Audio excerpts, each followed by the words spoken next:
Something astonishing is happening. As the Iranian regime topples in Tehran, the Democrat Party is on the verge of collapse here at home. A Democrat civil war is breaking out, one that promises to shatter an already fractured party. You're about to see one of those fractures, and the shock on the face of the CNN anchor tells you everything you need to know. Hey gang, it's me, Dr. Steve, your Patriot Professor, here to help you make sense of this absolutely extraordinary historical moment we're in with breaking news and analysis you're not going to get anywhere else. So make sure to smack that bell and subscribe button. Things are going from bad to worse for the Democrats. As we've talked about many times on this channel before, the Democrats have been experiencing their worst voter registration numbers ever.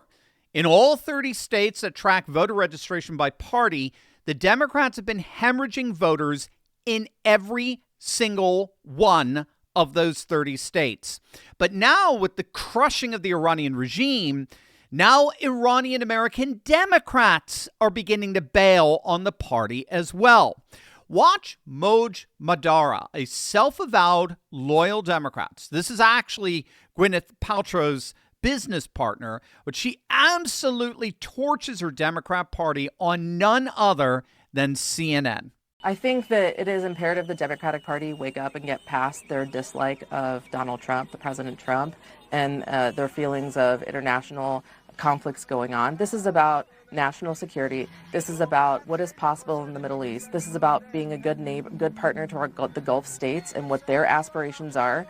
This is about supporting the people of Venezuela. This is about dismembering our relationship with, or not dismembering, but resetting our relationship with China. Right now, 55% of the oil production that Iran produces goes to China despite sanctions. You want to support the people of Ukraine. You want to end that war. You have to.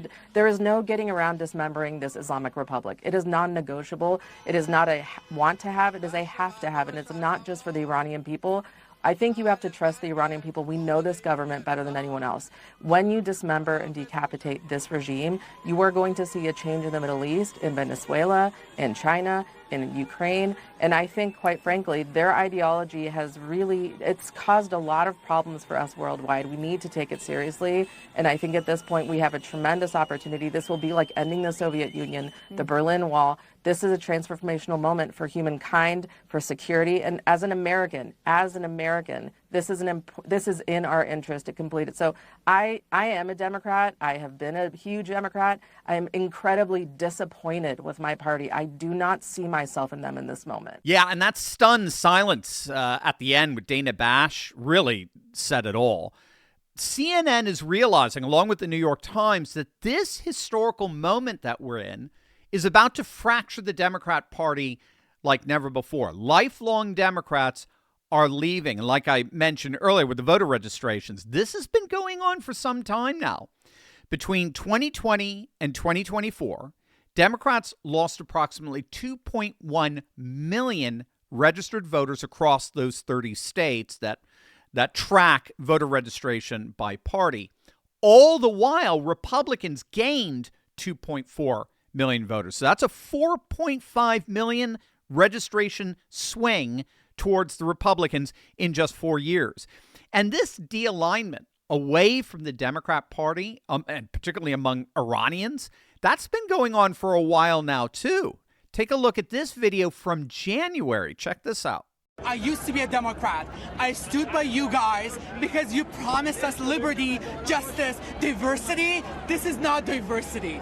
Your silence is complicit. Democrats, wake the damn up. This is not okay. Iranian people right now, they're in prison. They're in prison. They're in complete digital blackout. How can you be silent? Again, what's so key here, and we talked about this in our earlier video today, is that the dethroning of the Iranian regime is actually reviving the Democrat civil war that erupted originally after October 7th. So this is a civil war between pro-Palestinian progressives and pro-Israeli liberals. It's actually what caused a number of prominent Democrats like billionaire Bill Ackman and the Jewish journalist Batya Ungar Sargon to leave the Democrat Party and align themselves with Republicans. In fact, Bhatia has become one of the most articulate and insightful analysts of this massive political realignment. But that civil war inside the Democrat Party is erupting again right now. But now it's expanding to include Iranian-Americans who've traditionally voted Democrat. Now they're bailing out on their party for the same reasons that so many Jewish Democrats bailed after October 7th. And again, this is a very real political realignment happening right before our very eyes. I mean, we saw it after the Maduro arrest back in January among Cuban and Venezuelan Americans specifically. The data clearly shows a consolidation of Republican support following Maduro's arrest, particularly in Florida, which is the political center of gravity for both communities. The intervention validated the anti-communist, strong on foreign policy messaging that had already been pulling these Latino communities rightward since 2020. In fact, the Venezuelan American community has shown probably the single most dramatic political movement in that time period. In 2024, Trump won Doral, Florida, the epicenter of the Venezuelan diaspora, by 23 points. 90% of Florida's roughly 400,000 Venezuelan residents now support the Republican Party. It's absolutely astonishing. And everything thus far suggests that we're going to see something comparable among Iranian Americans. And of course, if Cuba's next, I mean, that settles it. Venezuelans, Cubans, Iranians, all Venezuelan, Cuban, Iranian Americans will all be voting Republican for the next generation. And it looks like we're already seeing the effects of this political realignment going into the midterms.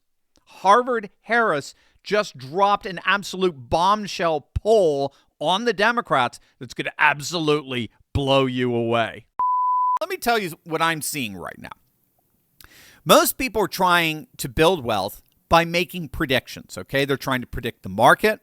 They're trying to predict interest rates, predict what the Fed will do, predict which stock, which crypto, which hot investment will win next.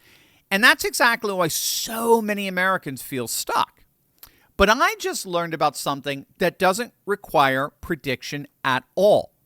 It's a government-run system where double-digit returns are guaranteed by law, backed by real assets and enforced by the state, not historically, not on average, but by statute. And the part that shocked me is how simple it is. You don't need to flip houses. You don't need to manage tenants. You don't need to gamble on Wall Street. You can literally test the waters with as little as $50. And it only takes a couple of spare hours a week.